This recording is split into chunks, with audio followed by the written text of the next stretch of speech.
it seems to me that we really shouldn't follow history books. We really shouldn't follow things like the Bible as a means of determining our beliefs. We should kind of look at the broader picture and see that there are all sorts of religions that are all kind of pointing towards the same meanings. And why don't we just absorb them all as a good thing, as opposed to just blindly following something like the Bible, in which the eyewitness accounts go against each other. Only, I think the virgin birth is only mentioned in one of the Gospels, which is kind of a weird thing for the rest of the disciples to leave out of their descriptions of Jesus. It's a pretty big deal. So obviously these eyewitness accounts aren't very reliable in the first place. Let me make sure I heard you right. Did you just say an eyewitness account is not accepted in a court of law? They're very unreliable. People who see someone murder someone that they love, or see something like that, are very likely to say that they think this is the right person, they think this is the person that did it, just because they want it to be solved. Sir, you could be put to death based on eyewitness testimony. But Please don't tell me that eyewitness testimony is unacceptable in a court of law. Psychologists have proven that that's a very unreliable way of doing things. Well, fine. But in reality, sir, you could lose your life next year due to eyewitness testimony. But that doesn't... If people stand up and say, I saw you murder that guy, you could be put to death. That doesn't change the fact that it's an extremely unreliable way of doing it. Really? Well, then why on earth, pray tell, does University of Connecticut do something so cruel to you as to charge you money to take a history course? If history is such a bunch of bunk, why would the University of Connecticut have the audacity to charge you your good hard-earned money to study history? You gotta do it. Huh. I'll tell you why, sir, because University of Connecticut is not a bunch of neophytes. They're a bunch of people who understand that historical knowledge is a legitimate form of knowledge. The difficulty is to put together tests that you use to determine what is accurate history and what is inaccurate history. And if anybody wants to tell you that the Holocaust never took place, that it's simply a Jewish plot to garner Gentile sympathy, they're blowing smoke, sir, in your face.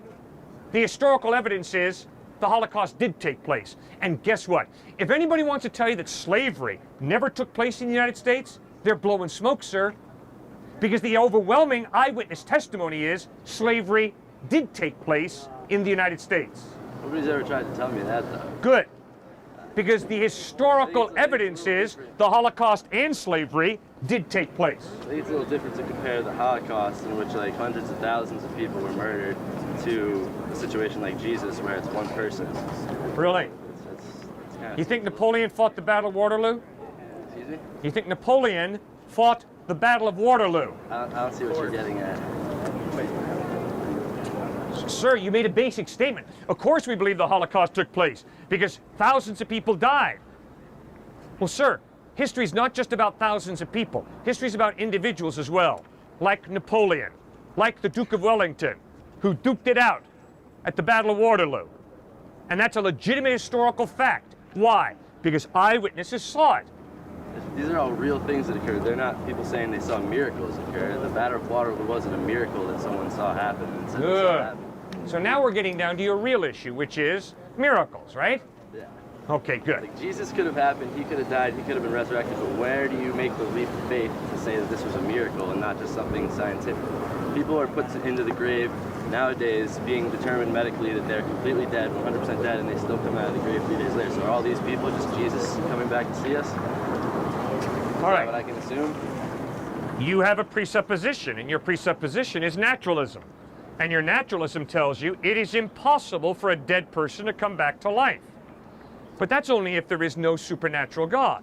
If there is a supernatural God, it's very reasonable that a dead person could come back to life. So you have to make that assumption before you can believe any of the rest. That's exactly right. You have to allow for the possibility of a supernatural God. Now, why would a thinking person believe there's a supernatural God? Because the evidence is the order and the design of this world demands an intelligent mind, a designer. Because the DNA of a single cell is so much densely packed information, it demands an intelligent mind. Because the innate human drive for meaning in life points us to the fact that we have been made for a purpose. The innate human drive to understand what is the meaning of this. My life, this action, demands a creator. It's because of evidence like that that it's clear that a supernatural being exists. Yes, sir. I was just gonna say that I feel like, I mean, for me at least, I don't care what he believes in. I don't care what you believe in. I don't care what she believes in. I feel like everyone gets caught up so much in their religion or whatever that they forget about being human and worshiping each other. I feel like religion causes so many problems in the world. If you look around, you go to other places, you see all these wars happening mostly because of religion, who he believes in. Well, oh no, this guy's the prophet. Oh no, this is the way to live life. Why don't we just stop thinking about all these things that we don't even know about completely and just worship ourselves and be human and just enjoy life? Good question. The reason that self-worship is so dangerous is I'm saying it's not self-worship. I'm talking about worshiping each other, worshiping life in itself, not worshiping these things that we don't even know about. the reason that me worshiping you is so dangerous. I'm not saying that. I'm saying worshiping life. Okay, what does that mean to worship life? Everything. Just worship everything around us. Not worship the... I think he means it in more in a sense like appreciate rather Yeah. than like the traditional religious worship. Yeah. Okay, but when you look at nature, if you think about it, it demands a creator. Why? For two reasons. First of all, there's so much design in nature, there's got to be a designer. But how do you know it's a God? How do you know? It might be an alien for all we know. All right, You don't have- you be never know. alien, be it God, but there at least is someone. But why should we worry about that? Why can't we just like worry about ourselves and where we are right now as a planet? I actually have something Because to add. narcissism is very, very dangerous. I have something to add on to him about the creationism argument. Well, not creationism, intelligent design type argument. Is that if you look at books like Richard Dawkins' The Blind Watchmaker, they show that evolution is a process that doesn't work through design. It comes about over time through not even really trial and error, just through the processes that survive stay and the ones that don't. So I think to say that nature, I mean, whether or not you believe in Christ, that's your personal decision. But to say that the world necessarily needs a designer, wouldn't you say that's a bit of a false statement, considering we can show how it didn't? And we can show how, even like if you say the perfect conditions of life because of where the sun is, where the water, how this all works, you can say, well, yes, with the billions of years that have passed and the even more billions of galaxies that have come up and down, and even more solar systems, eventually just through the probability, a planet like this, and there's probably countless others, had to have some sort of life and had to be at those conditions, just through probability. Through probability. So because there are millions of universes and billions of years, this happened by probability. Eventually it would have to occur mathematically, correct? Eventually it would have to happen mathematically. Fine. Then let's you and I play poker, Okay. and I'll deal. I'm not very good, but all right. Neither am I. But when I deal, I'm going to deal myself 4 straight hands, all aces. It could happen eventually. And as the guys around the table are reaching for their 6-shooters to blow me away for ripping them off, I'm going to say, guys, you got to understand. There are an infinite number of universes with an infinite number of time. And in light of the infinite number of universes and the infinite amount of time, there is a universe where I can deal myself 4 hands, all aces. So you just got to realize that's the universe we happen to live in. Sir, go ahead and believe that if you want to. I can't have that much blind faith. But how is That is too much blind faith. I can't do that. And if you want to tell me that you can deal yourself 4 straight hands of just aces, and then I'm going to say, wait a second, bud, you must be cheating. And if you say to me, oh no, man, we just happen to live in this universe where the one freak accident occurred where I could deal myself 4 hands, all aces. I'm sorry, sir. The evidence is you're a cheater. The evidence is not this happened by chance. good? And to try and make an argument that the incredibly complex design of the human eye is just a chance occurrence, give me a break. I just can't take that. Rationally, it just makes no sense. There's a major breakdown rationally. So, would you say God is perfect? No. It all depends how you define perfect. Define perfect for me. Having all desirable traits. Having all desirable traits. You got to define that more clearly. Because if what you mean by God is perfect is, the perfect God is like the perfect computer who spews out perfect computer printouts. No. God is not a machine. God is a personal being who chooses to partially limit his power by creating you with a free will, which means you're not a perfect computer printout. You can choose to do that which is good, or you can choose to do that which is evil, and God makes you do neither. Well, I just have a question. Like, why is God a jealous God? Like, why does he mind that you worship other religions as long as you follow what are like almost the same like teachings of Christ? Like, if you're respectful to other people, if you're a nice person, if you help the people who need help, why won't he accept you in heaven? God is a jealous God for the same reason that if you come home and find your wife in the arms of another man, hopefully you will experience jealousy. That is not a selfish jealousy. That is an understanding that my wife has broken faith with me, she has broken our trust relationship, and she is choosing a very sad alternative. Hopefully, if you have children, when you see your children dealing with a drug dealer, you will experience jealousy and say, no, I don't want my children to be hoodwinked by a drug dealer.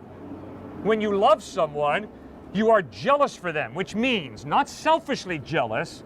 It means you want the best for them, and if they choose to turn away from the best, you'll experience a holy jealousy. Yes, but that jealousy is warranted with a connection that was already there. Like, your wife has loved you because of marriage, and Yes. she was supposed to love you and only you. Yeah. How about people who are born in, let's say, like countries where they never experienced Christianity, like in the Amazon jungle? No problem. They still have more than enough evidence that God exists, and if they thank God for the gift of life he's given them, that's beautiful. So why does that same concept apply to people who know Christianity exists but do not fully believe in it, or do not or are just too justifying their own faith? Because Jesus claimed to be God in human form who really loves you, and by his Holy Spirit he's reaching out and drawing you to himself, and if you reject him, you're rejecting God. The same way if the people in the Amazon hear about Christ and reject Christ, they're rejecting God. I mean, who is God? I can make God in my own image.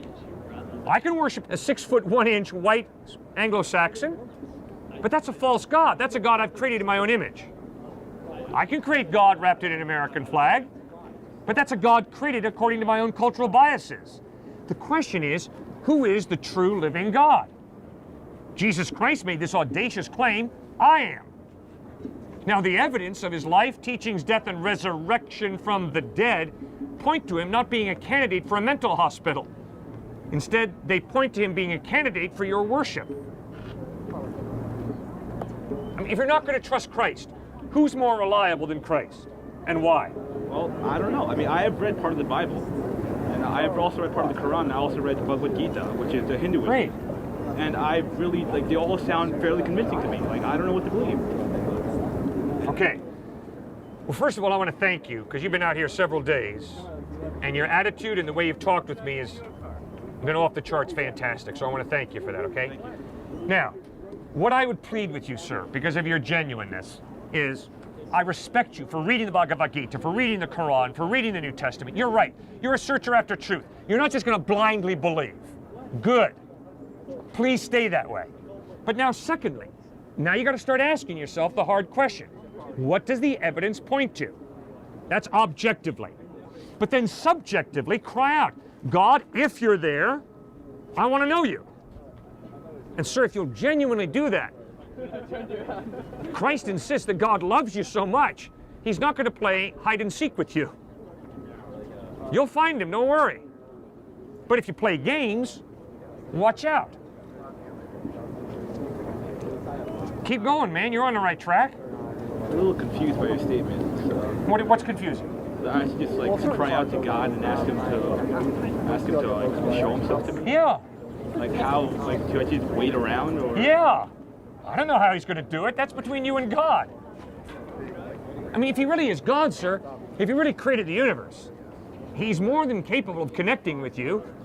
But I don't know how he's going to do it. So it would be a little presumptuous for me to tell you how he's going to do it. He knocked Saul of Tarsus off his horse. All right? He didn't do that to me. So I don't know how he's going to do it with you. But you're on the right track. Read the Gospels, examine Christ, read the Quran, read the Bhagavad Gita. You're searching for truth, right? Bravo, well done.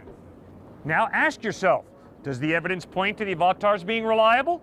Does the evidence point to Muhammad being reliable? Or does the evidence point to Christ being reliable?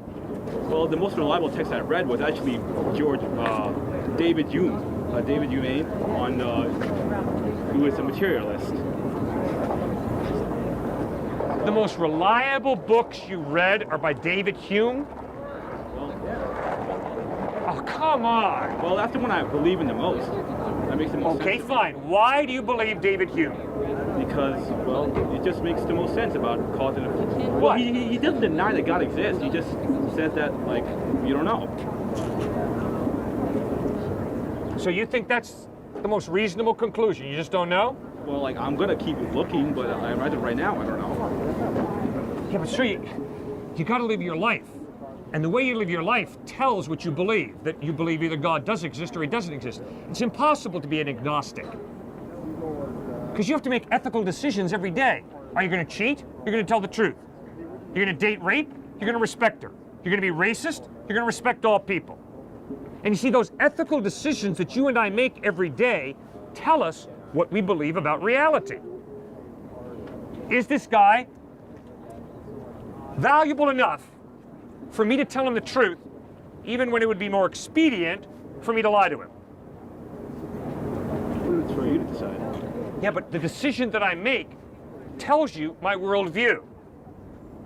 Is it more important for me to win the day in a business deal, or is it more important for me to respect him and tell him the truth? And the decision that I make shows I can't be agnostic. Because I'm making a decision that either truth is more important, or my benefiting by ripping him off is more important. For morality, there being an objective moral code. But what leads you to take the next step into Christianity in particular instead of any of the other major or even minor world religions? Great question. Thanks for raising it. I hit a brick wall when I get to theism. You're right. I've tried to explain to you all the evidence that points to some type of God existing, or gods. But there is no way that I can reason my way to know God. I can't figure God out. Why? Because I've never heard God's voice audibly. I've never shaken God's hand. I've never seen God face to face. Now, the reason that that should not frustrate me is the following. Hi, my name's Cliff. What's your name? John. Philip. John. Henry? John. Theodore. Okay, not only am I being rude to you, but I'm being incredibly arrogant. I think that I know your name better than you do. What a joke. What an absolute farce. There's only one way I'm going to have the honor of getting to know John. And that is if I have the humility to allow John to reveal to me who John is. Well, if that's true between John and Cliff, how much more true that is between God and Cliff. I had better have the humility to allow God to reveal whoever God is. Now, sir, that is where Muhammad, the avatars of Hinduism, Jesus Christ, the great Jewish prophets, Shirley MacLaine, David Koresh, enter the picture. They all claim to be revealing God accurately. They contradict each other. So either they're all wrong, or one of them's right. Now, why would I trust Jesus Christ? Because the historical evidence of the way he lived his life, in my best moments, I've tried to live that way, and I have miserably failed, but I've tried. Secondly, the content of Christ's ethical teaching, like the Sermon on the Mount, where Jesus says, if someone strikes you on the right cheek, turn it on the other also. Do unto others as you would have them do unto you. Those ethical teachings make sense. Third point, as I watch him nailed to a wooden crossbeam, instead of cursing his enemies the way I would have, he prays, Father, forgive them, for they know not what they do. But fourthly, and most importantly, 3 days after he dies, he physically, bodily rises from the dead, and over a period of 40 days, he appears to over 500 people who see him risen from the dead. These people are willing to die, not for their beliefs, not for their feelings. They're willing to die for what they claim to have seen, the dead Christ risen from the dead. It's a no-brainer, guys. The grave of Muhammad is full. I respect Muhammad, but his grave is full. The grave of Siddhartha Gautama Buddha is full. I have a great deal of respect for the thinking of Siddhartha Gautama Buddha. The grave of Jesus Christ is empty. It's his historical resurrection that sets Christ apart as unique, as trustworthy. That's why I think it's wise to trust Jesus to reveal God accurately. What does Christianity say about reincarnation? You bet. Good question. What does Jesus in the Bible say about reincarnation? Reincarnation and resurrection, karma and grace contradict each other. Karma is the idea that you pile up either good or bad during your life, and then your karma works itself out in the next reincarnation. Grace says there is no way that you can get to heaven by your works, by piling up brownie points with God. Instead, heaven is a gift that God gives us out of his generosity because he loves us. So karma and grace contradict each other. And then reincarnation, the idea that you have many opportunities to try to live life better, is contradicted by resurrection, which teaches it is appointed unto man once to die, Hebrews 9:27 writes, and after that, the judgment. So I don't have many opportunities to relive my life. I've got one time to live my life, and then I will be judged by God according to Christ. Yeah. But you see, in the Bible, it talks about the prodigal son. Yes. About how this person screws up his son and comes back. Yes. Now, that's how you're supposed to live up to and aspire to, is to give people many chances and forgiveness and whatnot. Yes. Wouldn't that make more sense to say, hey, I screwed up royally on earth, let's go back? Okay. That's more of a torture than I could say hell would be, because man, you have to live that crap again, but you'll also learn. Interesting point. You're absolutely right. The prodigal son messed up royally. His father has his arms wide open, and the prodigal comes home, and the father doesn't say, get out in the field and earn your way back. He says instead to the servants, quick, kill the fatted calf, we're going to feast and celebrate. This son of mine was lost, and he's found. He was dead, and he's alive again. That's grace. But you're right. Jesus insists, the Bible insists, that this life, one life, is the time that God has given you and me to decide where we want to spend eternity, either together with God or separate from God. There is an incredible finality to death, according to the Bible and Jesus. And then what exactly is separation from God? Jesus defined separation from God as being hell. He did not give us a photograph. Obviously, people have tried to paint a picture of hell. So then, theoretically, if you are separate from God, you would go somewhere else, correct? You're either annihilated or you experience life separated from God. But you're not going to be with God. If you're separate from this God, could you be sent to another one? Well, according to Christ, there only is one God. There are not many gods. But then Christ only had one point of view. Just the same way you and I only have one point of view. And that was from one culture. And it's... Remember, everybody has one point of view. The person who says, all roads lead to heaven, has one point of view. All roads lead to heaven. The person who says, some roads lead to heaven, has one point of view. Some roads lead to heaven.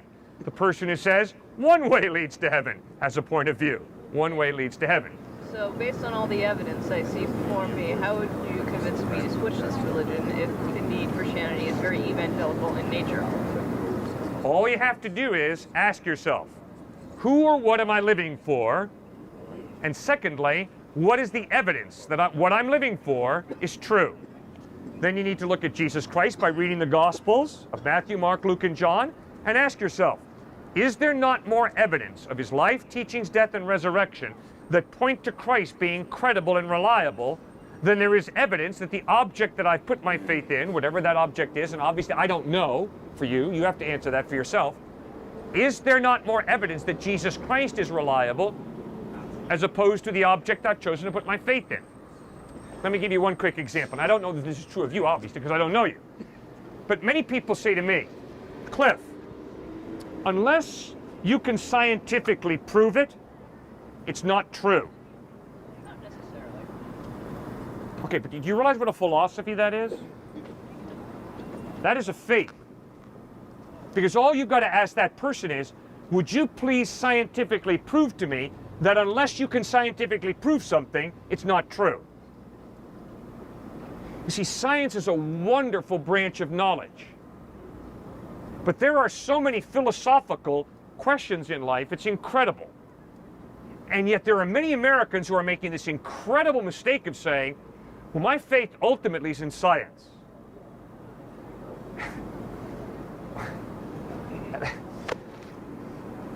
That is so embarrassing. It's scary. How do you go on a scientific date? How do you run a family on science? How do you have a friendship scientifically? How do you scientifically show me that George Washington was the first president of the United States? Science is a wonderful branch of knowledge, but it's a very, very narrow branch of knowledge. And yet some people blindly say, well, yeah, my faith is ultimately in science. Holy smokes. There's, 4 different accountings of Jesus' life, and only in one of them does he say, forgive them for they know not what they're doing. In another accounting of the Bible, he asks, God, our Father, why have you forsaken me? Right. So how do you explain this contradiction here? Well, sir, there's absolutely no contradiction. What is a history? Every history is a selective account of what really happened. But I mean, those are two radically different ideas. If you're trying to express the mindset of Christ, one of them he understands what he's doing. He realized he's died his sins, and the other one he has no idea what's going on. He doesn't understand why he's been offered up as a sacrifice by God. So which is correct? You bet. What Jesus insisted is that when he was dying on the cross, God the Father put the sins of the world on his Son Christ. In other words, Christ became sin. And when he became sin, he was separated from his Father, whom he had spent eternity with, and he experienced a cosmic alienation from the Father. And understandably, he cries out, my God, why have you forsaken me? In 2 Corinthians 5:21, Paul writes, God made him, Jesus, who had no sin, to be sin for us. So God the Father poured out his wrath on my sin on his Son Christ. Christ paid the penalty that I deserve. That's why he can offer me forgiveness. God is just. The penalty for my sin is death and hell. But God is also forgiving. And the justice and the forgiveness of God come together at the cross of Christ, where he absorbs as a substitute for you and for me the penalty we deserve for our wrongdoing, thereby offering us forgiveness. Well, okay, so you say God is just, so he puts all these sins on his Son, but, I mean, isn't it unjust to set a standard that humanity can't possibly live up to? Good question. Adam and Eve did not have to sin, and in a very real sense, I don't have to sin, neither do you. Well, you just said in your own life you've tried to live a sinless life like Jesus, and you have failed. I sure have. And so I would say that it is, while it's a great aspiration to have, no one can actually live like that. It's not. There are the levels in your life that are just it is inhuman to be able to resolve. So isn't that unjust to expect more of his creations than we are capable of? Okay, good question. You're right. I was not born with a perfectly clean slate. I was born with what Dallas Willard, the philosophy professor at USC, calls a readiness to sin factor. And so are my 3 kids. And if you work with children, you see that readiness to sin factor in little children. All right, so you're right. We're born scarred. Absolutely correct. We're born scarred. So now the question is there a solution? And that's what Jesus Christ offers. Now, even though we're born scarred, don't you and I respect the Mother Teresa's, the Gandhis, the Dr. Martin Luther Kings of this world, Yeah. the Harriet Tubmans, when we see people who live exemplary lives, we sit back and say, wow, that is really good. I respect that. But even those people don't live up to the standard. I mean, Exactly. My Mother Teresa, we find in her diaries that she was, in great doubt of God until the day she died. Yes. And I find that kind of honesty refreshing, don't you? Oh yeah, no. I love it. I can promise you, But still, anybody who doesn't doubt is probably on their way to being brain dead. So nothing wrong with doubt. The question is, what do you do with your doubts? Do you allow your doubts to harden into unbelief? Or do you allow your doubts to motivate you to investigate further? One quick point. Every human being has faith. What does that mean? Every human being has a worldview. What does that mean? Every human being has to answer the questions. Where do I come from? Why am I here? How do I live my life? And what happens after death? None of us can prove that our answers to those questions are right. But hopefully we have evidence that the way we answer those questions is right. See, so the question is not, why do you believe nothing? Nobody believes nothing, because life forces us to put together a worldview. And it was fascinating. Yesterday and last week, a UConn student just couldn't grasp what I was saying. This UConn student was insisting, I'm agnostic, I do not know anything about these questions. I said, really? You're lying to yourself and to me. Look at you, you're well dressed. Look at you, you're a talented student here at UConn. You didn't arrive here by accident.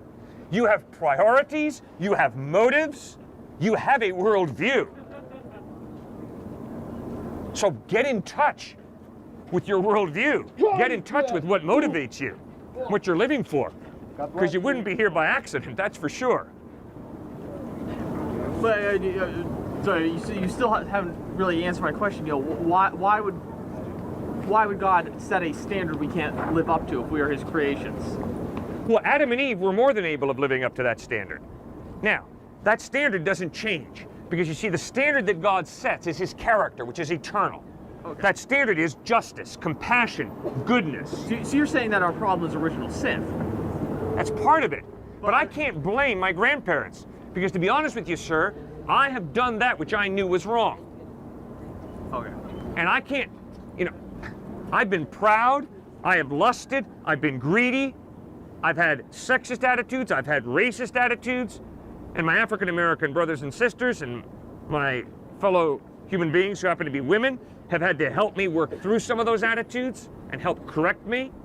So I am responsible for what I choose to do. Now, yes, I have this readiness to sin factor. The Bible calls it a sinful nature, for sure. But I still am responsible for what I do. Okay. So, again, we're back to the point that you have the you have this inclination sin. It is almost inhuman to try to live up to the standard of that God sets out. So how can He be a just God if he wants too much of us? It's human. It's what it means to be human, to live up to that standard. It is degrading of me and degrading of Him for me to curse Him, for me to dump on Him, for me to be sarcastic with Him and rip Him to shreds. That's inhuman. To be human means, as God created us to be human, to respect Him, to love Him, to think about His needs, to seek to meet His needs. Now, I don't do it perfectly, that's for sure. But as I aim at that standard, I'm becoming more human, as God created me to be human. Okay, I guess my question is then, why is the penalty death and hell for doing something that, for a standard that almost no one can live up to? Yeah. All right, you bet, great question. Because in reality, this man is of inestimable value. So when I dump on him, that is really evil. And when I basically say, hey God, when you made him, lousy job. Not only am I attacking him, but I'm also attacking the God in whose image he's created. I'm basically saying, God, I got a better way to live life. Instead of respecting this gentleman, I'm going to be disrespectful. And God says, guess what, Cliff? You could not be more wrong. And if you separate yourself from me in that way, by dumping on him instead of respecting him, there are consequences. And if you choose to live your life separate from me, there are consequences. You'll spend eternity separate from me. That's hell.